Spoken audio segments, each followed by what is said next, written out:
You know, the self-storage industry has never been as varied as it is right now. What I mean by that, like in Las Vegas, rents are up 70%. In Denver, rents are down 5%.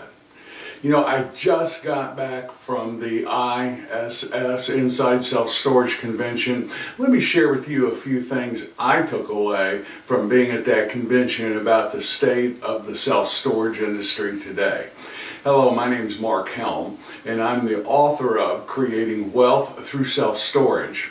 And we have a few more openings in the Quick Start Academy's coaching program.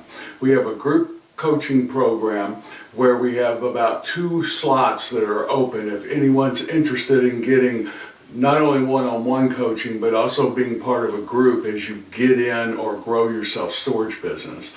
Go to creatingwealththroughselfstorage.com, look at coaching and set up a call with me. If that has any interest for you, I look forward to talking with you one-on-one. But I want to talk today about the state of the self-storage industry as I see it when I came back from the Inside Self-Storage Convention. It was really interesting. Unlike many years where everyone kind of agrees on where we are, the state of the self-storage industry in the U.S., the different speakers had different takes on what was going on. Let me share with you a few, quote, facts that I got from being at the convention in Las Vegas. There is a lot of conversation about overbuilding, and some markets as a whole look like they're overbuilt. For example, Dallas, Texas has 22% more square footage of self-storage hitting the market now, but transactions are down. According to all the statistics, self-storage transactions are down. You know, this industry is all over the place. It really is a sub-market product. How the self-storage industry is depends on which market and, more importantly, what sub-market you're in. You know, Dallas is overbuilt, but I've been working with people, and there's places in Dallas, high density places, interstate places, that have under 3 square feet of self-storage per person. So is that a safe market to go into? It looks like it on paper. Let me share with you a few things that we do know and that everyone agreed on. In 2017, there were about 430 new self-storage facilities hit the market and opened up. And that accounted for about 31 million square feet of new self-storage. In 2018, we're scheduled to have about 460 new self-storage facilities open up in the U.S., and that will account for an additional 34 million square feet of new self-storage hitting the U.S. market in 2018. Now, to keep this in perspective, this is less than in some other boom years as the self-storage industry grew. Only about 11% of households use self-storage or have used self-storage in the U.S. Depending on which stat we see, 10 to 12% of the population has used self-storage. The population is growing. So it takes a certain number of new facilities coming online each year just to keep up with demand. The thing is, most of these new facilities are concentrated in certain markets. So as a small investor, what should we be looking for? Well, nothing's changed from what I've said. It is a sub-market product. You want to look at the sub-market that you're either considering or that you have a facility in. And here's the good news. There is all kinds of data out there. You know, as little as 5 years ago, 3 years ago, I would have to guess at the supply.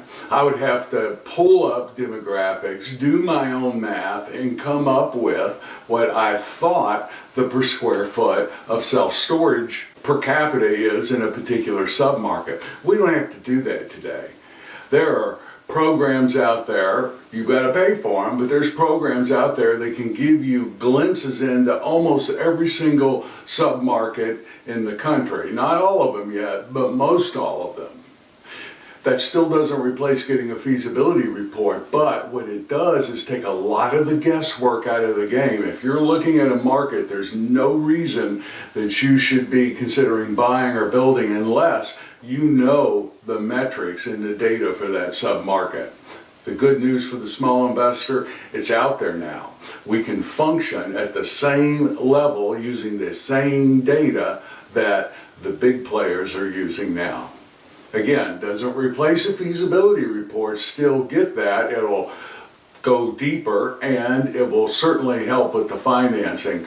But the days of having to wait till you get the feasibility report back to know what that submarket looks like, supply demand wise, those days are over. Again, only 11% on average households have used self-storage. Learn how many households are in a submarket. Also, where there's a high concentration of baby boomers, storage seems to do real well. That doesn't mean that other demographic and age groups aren't using self-storage, but what we've seen is self-storage does real well when there's a lot of boomers. So as I put everything together that I learned from being at the Inside Self-Storage Convention, let me give you a few takeaways, and these are just my takeaways. First of all, some markets are overbuilt, but the overbuilding is not going to be catastrophic. I don't see this huge bubble bursting where there's so much self-storage, everybody's rates go down nationally and everybody's occupancies drastically reduce. Yes, in some submarkets, oversupply is going to have an effect, but mostly what I see is it won't be catastrophic. Rent growth, occupancy growth could be sluggish, but I don't see it being catastrophic. And along with that, income growth is going to be sluggish. We've enjoyed a lot of income growth over the past 6 years. You know, our portfolio has averaged anywhere from 4 to 6% per year on income growth. I see that slowing down. All along, I have used 3% a year for income growth, 2.5% a year for expense growth. I'm probably going to keep that unless I'm looking or really wanting to get something in a very overcrowded market. I don't know why I would. But for the most part, I'm going to stick with my 3% and 2.5%. And with income growth being sluggish, NOI is going to be sluggish too. The income growth will be slow, but there's going to be more expenses coming up if you haven't experienced it already.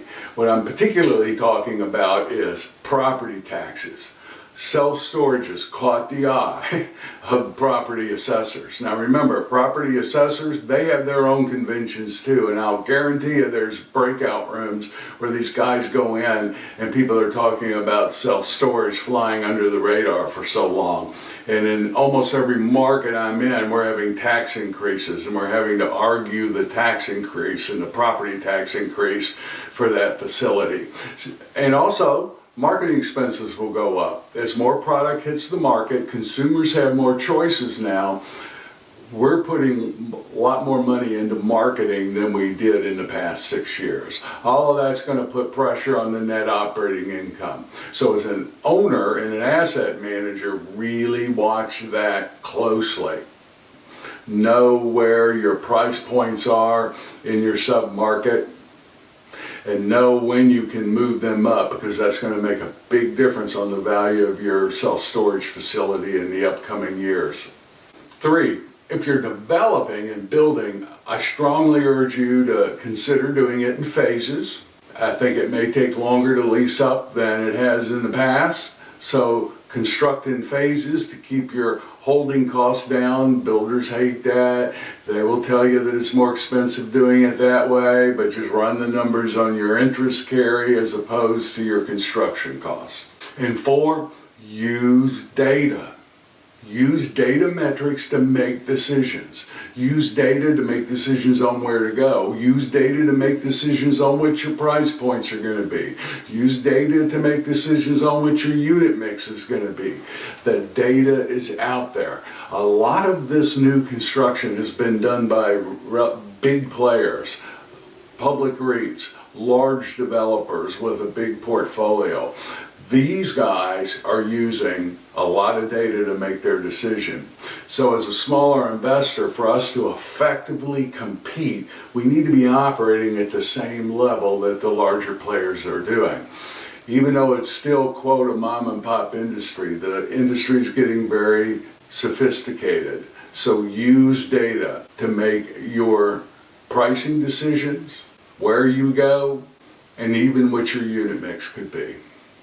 All of this points to the whole reason I do most of these videos and do the work I'm doing helping smaller investors get into business today. It all points to you've got to be strategic.